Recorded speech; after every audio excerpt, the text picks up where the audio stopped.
Kabut tebal selalu menyelimuti kaki Gunung Rinjani setiap malam. Di sana, tersembunyi sebuah rumah tua yang terlupakan oleh waktu.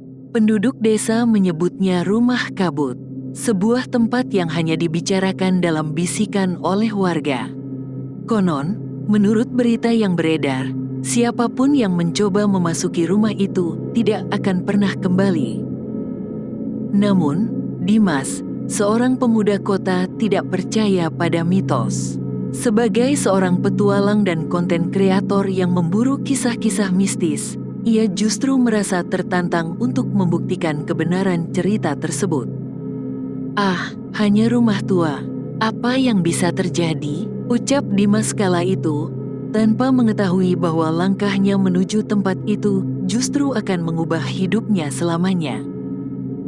Sore itu, mentari mulai tenggelam di ufuk barat, meninggalkan jejak cahaya jingga yang perlahan meredup di cakrawala. Awan-awan tipis berarak di atas Gunung Rinjani, warnanya berubah keunguan saat sinar terakhir matahari menyentuh puncaknya. Udara sore terasa sejuk, akan tetapi ada sesuatu di antara angin yang berhembus. Sebuah kesunyian yang tidak biasa. Dimas bersama dua sahabatnya, Reza dan Lita, berjalan menyusuri jalan setapak berbatu menuju desa kecil di kaki gunung. Jalanan yang mereka lalui dikelilingi pepohonan tinggi dengan dedaunan lebat, menciptakan bayangan gelap yang merayap di tanah. Suara gemericik sungai kecil di kejauhan seolah menjadi satu-satunya kehidupan di tempat ini. Saat mereka tiba di desa, suasana terasa berbeda. Rumah-rumah kayu berjajar rapi, dengan beberapa warga yang tampak sedang bergegas masuk ke dalam rumah mereka. Seolah mereka tak ingin berada di luar saat malam tiba. Seorang pria tua, Pak Rahman, berdiri di depan rumahnya sambil memandangi mereka dengan sorot mata tajam. Wajahnya penuh keriput, tetapi matanya memiliki ketegasan yang sulit dijelaskan. Di dalam rumah Pak Rahman, aroma kayu bakar memenuhi ruangan kecil itu. Lampu minyak yang tergantung di dinding menciptakan cahaya redup, membuat bayangan-bayangan kecil bergerak seiring api dari kayu bakar yang berkelip. Pak Rahman lalu menuangkan teh hangat ke dalam cangkir tanah liat, tetapi ekspresinya tetap tegang. Ia menatap Dimas, Reza, dan Lita dengan raut wajah serius. "Anak muda," ujarnya dengan suaranya berat, penuh kewaspadaan. "Kalian benar-benar ingin pergi ke rumah itu?" Dimas mengangguk dengan santai. "Kami hanya ingin melihat dan merekamnya. Katanya rumah itu sudah lama kosong." Pak Rahman menarik napas panjang, lalu berkata, "Bukan kosong, tapi ditinggalkan." Lita menelan ludah. "Apa maksudnya, Pak?" Pak Rahman meletakkan cangkirnya, lalu mengusap janggut putihnya yang kasar. "Rumah itu bukan sekadar bangunan tua. Ia memiliki sejarah yang buruk. Beberapa orang pernah masuk, dan mereka tidak pernah keluar dengan cara yang sama." Reza tertawa kecil, mencoba mencairkan suasana. "Maksud Bapak, mereka hilang?" Pak Rahman menggeleng. "Mereka kembali, tapi bukan sebagai diri mereka yang dulu." Ruangan pun menjadi sunyi. Hanya suara kayu yang berderak di tungku perapian. Lita meremas tangannya sendiri, merasa ada sesuatu yang salah. "Mungkin kita harus pikir-pikir lagi, Dim," ujarnya.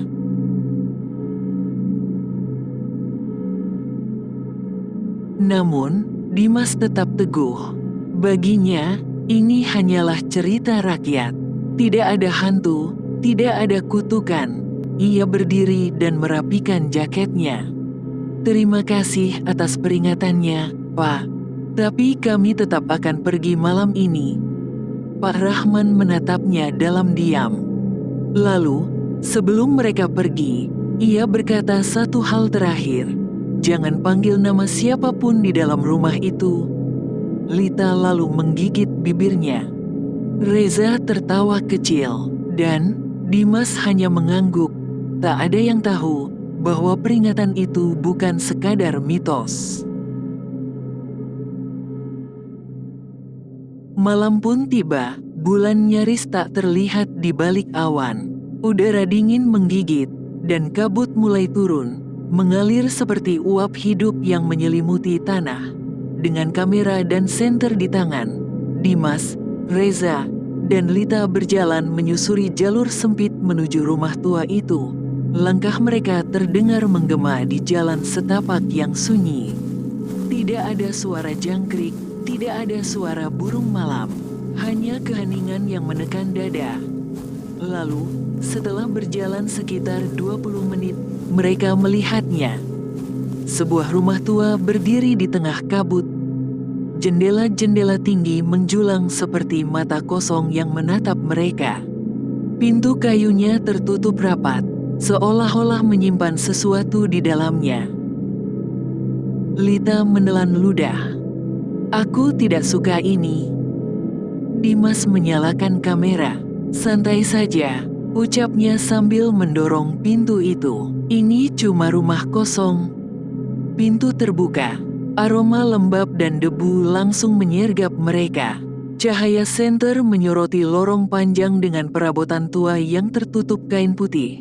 Namun ada yang aneh. Di ujung lorong, sebuah kursi goyang bergerak perlahan, seolah seseorang baru saja bangkit dari sana. Reza pun berbisik, "Siapa yang barusan duduk di situ?" Tidak ada jawaban. Mereka melangkah masuk. Pintu di belakang mereka tiba-tiba tertutup sendiri dengan keras. Lita menjerit dan mencoba membuka pintu yang terkunci. Dimas menyorotkan senter ke sekeliling. Ada sebuah tangga terlihat menuju lantai 2, pintu-pintu kamar yang berjajar di sepanjang lorong, dan sebuah cermin besar di ujung ruangan. Namun, apa yang mereka lihat di cermin itu sontak membuat mereka membeku. Bayangan mereka tidak bergerak seperti seharusnya.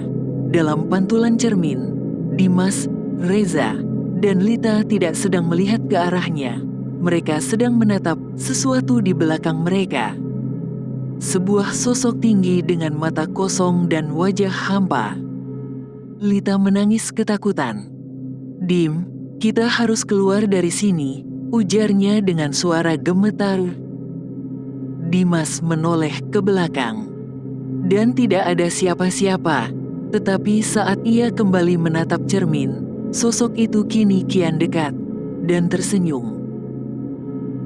Lorong di lantai 2 terasa lebih panjang dari yang seharusnya. Dimas, Reza, dan Lita berjalan perlahan dengan napas tertahan. Udara di atas sini lebih dingin, lebih menekan, seolah-olah ada sesuatu yang mengawasi mereka dari dalam. Dinding kayu rumah itu tampak tua dan berjamur, dengan retakan kecil yang seperti urat nadi mati menyebar di setiap sudut. Bau lembab bercampur dengan aroma samar sesuatu yang membusuk. Lita menggenggam lengan Dimas erat-erat. "Aku tidak suka tempat ini," suaranya hampir berbisik. Dimas tidak menjawab. Matanya terpaku pada sebuah pintu di ujung lorong. Berbeda dari pintu-pintu lainnya, pintu ini memiliki ukiran kuno, seperti lambang matahari dengan simbol aneh di sekelilingnya. Reza meraba permukaannya. Sepertinya ini ruang utama. Dimas mengambil napas dalam. Lalu dengan hati-hati, ia meraih gagang pintu dan mendorongnya. Pintu terbuka dengan suara berderit panjang. Ruangan itu luas, tetapi hampir kosong. Hanya ada satu meja tua di tengah ruangan, diterangi oleh cahaya bulan yang masuk dari jendela besar di belakangnya. Namun, di atas meja itu, ada foto-foto mereka bertiga. Foto-foto yang tidak pernah mereka ambil. Lita menutup mulutnya, tubuhnya gemetar. "Ini tidak mungkin. Siapa yang mengambil ini?" ucap Lita. Dimas meraih salah satu foto. Tangannya bergetar saat melihatnya lebih dekat. Dalam foto itu, mereka bertiga sedang berdiri di depan rumah ini, tetapi mereka tidak tersenyum. Mereka terlihat pucat, dan di belakang mereka ada seorang wanita bergaun putih dengan mata kosong. Astaga, ini kapan diambil? Reza bergumam, suaranya parau. Dimas membalikkan foto itu. Ada tulisan tangan di belakangnya. Terima kasih sudah datang. Kalian tidak akan pergi. Jantung mereka terasa berhenti. Lita mulai menangis, tubuhnya lemas. Kita harus keluar dari sini, kita harus keluar sekarang juga, ucapnya lirih. Tapi sebelum mereka bisa bergerak, suara langkah kaki terdengar dari luar ruangan. Seseorang atau sesuatu sedang berjalan mendekat. Dimas buru-buru mematikan senter, menahan napas. Mereka bertiga bersembunyi di sudut ruangan. Jantung mereka berdegup liar. Langkah kaki itu semakin dekat. Bayangan hitam muncul di ambang pintu. Sebuah sosok tinggi berdiri di sana. Rambut panjangnya menjuntai hingga ke lantai. Tubuhnya kurus, dengan gaun putih kotor yang robek di beberapa bagian. Tetapi yang paling menyeramkan adalah kepalanya yang perlahan miring ke samping dengan cara yang tidak wajar. "Kenapa kalian datang?" Suara itu lirih, tetapi menggema di seluruh ruangan. Lita menutup mulutnya erat-erat agar tidak berteriak. Reza menggenggam bahu Dimas dengan kuat. Sosok itu bergerak maju. Langkahnya lambat, namun pasti. Ia menelusuri ruangan, seolah-olah mencium keberadaan mereka, dan berkata dengan lirih, "Aku sudah menunggu." Dimas menggenggam kamera di tangannya. Jemarinya gemetar, tetapi ia tahu mereka harus melakukan sesuatu. Reza menoleh ke jendela di belakang meja. "Dim, kita bisa lompat dari situ," ia berbisik sangat pelan. Tetapi sebelum mereka bisa bergerak, sosok itu menoleh langsung ke arah mereka. Seketika, ruangan itu terasa lebih dingin. Angin berputar di sekitar mereka, dan cahaya bulan menjadi lebih redup. Tiba-tiba, sosok itu berlari ke arah mereka dengan kecepatan tidak wajar. Lita menangis histeris. Sambil berujar, "Kami tidak bermaksud apa-apa. Tolong biarkan kami pergi." Lalu, wanita itu hanya tertawa pelan. Reza menarik tangan mereka berdua dan berkata, "Lari." Mereka berlari secepat mungkin, menuruni tangga, menuju pintu depan. Namun, rumah itu terasa semakin besar, lorongnya semakin panjang. Dimas, Reza, dan Lita berlari secepat mungkin menuruni tangga kayu yang berderit keras di bawah kaki mereka. Nafas mereka terengah-engah, tubuh mereka gemetar. Di belakang, suara langkah kaki bukan milik mereka ikut menggema. Sesuatu sedang mengejar mereka. "Jangan toleh ke belakang," Dimas berteriak panik. Lita menangis terseduh-seduh, sementara Reza menggertakkan giginya, berusaha tetap fokus. Pintu utama rumah itu semakin dekat. Hanya beberapa langkah lagi, tiba-tiba Lita tersandung. Dimas langsung berbalik, berusaha menariknya berdiri. "Ayo, Lita, kita hampir keluar." Namun, wajah Lita pucat pasi. Matanya melebar menatap sesuatu di belakang Dimas. Bibirnya bergetar, tetapi tidak ada suara yang keluar. Dengan takut, Dimas berani menoleh sedikit. Di ujung koridor yang gelap, ada sosok itu. Sosok wanita bergaun putih dengan rambut panjang yang menyentuh lantai. Matanya hitam legam, mulutnya sedikit terbuka dengan darah yang mengalir dari bibirnya. Dan yang paling mengerikan, ia sedang tersenyum. Tapi bukan senyum biasa, senyumnya melebar. Terlalu lebar untuk ukuran manusia. Kenapa kalian pergi? Ucapnya sambil menyeringai. Suaranya menggetarkan udara, membuat bulu kuduk berdiri. Reza menarik Dimas dan Lita, serta berteriak sekuat tenaga. Lari, teriaknya. Mereka bertiga berlari ke arah pintu rumah. Namun, tiba-tiba, sesuatu mencengkeram kaki Lita. Ia menjerit, tubuhnya terseret ke dalam kegelapan. Dimas dan Reza menoleh, tetapi yang mereka lihat hanyalah kabut putih yang perlahan menelan sahabat mereka. Suara Lita perlahan memudar, hingga yang tersisa hanya keheningan. Dimas ingin berbalik menolongnya, tetapi Reza menariknya. Kita tidak bisa menolong dia, Dim. Kalau kita tidak pergi sekarang, kita juga tidak akan bisa keluar. Dengan sisa tenaga, mereka mendobrak pintu. Udara dingin menyambut mereka. Kabut masih ada, tetapi mereka kini kembali berada di luar rumah. Namun, ketika mereka menoleh ke belakang, rumah itu tidak ada. Hanya tanah kosong, dengan kabut tebal yang menyelimuti tanah kosong di bawah Gunung Rinjani. Tidak ada pintu, tidak ada jendela, hanya hutan yang sunyi dan udara dingin yang menusuk tulang. Dan di kejauhan, terdengar suara Lita tertawa.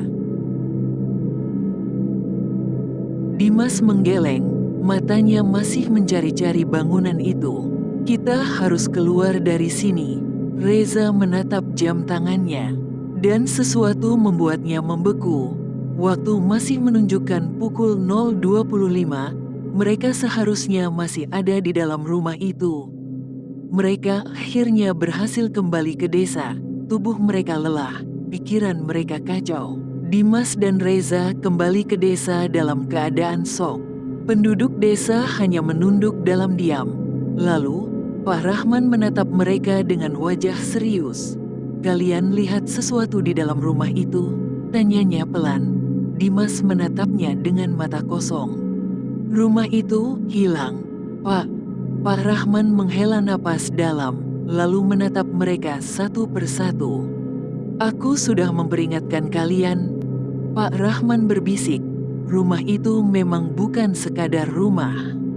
Ia memilih korbannya, dan kini Lita telah menjadi bagian darinya. Reza menundukkan kepala, mencoba memahami apa yang baru saja terjadi. Dimas berjalan ke depan cermin kecil yang tergantung di dinding rumah Pak Rahman. Wajahnya tampak lelah dan penuh keringat, tapi ada sesuatu yang aneh. Bayangannya di cermin tidak bergerak. Dimas menegang. Jantungnya berdegup kencang. Ia mengangkat tangannya. Bayangan di cermin tetap diam. Kemudian, perlahan, bayangan itu tersenyum. Senyum yang terlalu lebar untuk ukuran manusia.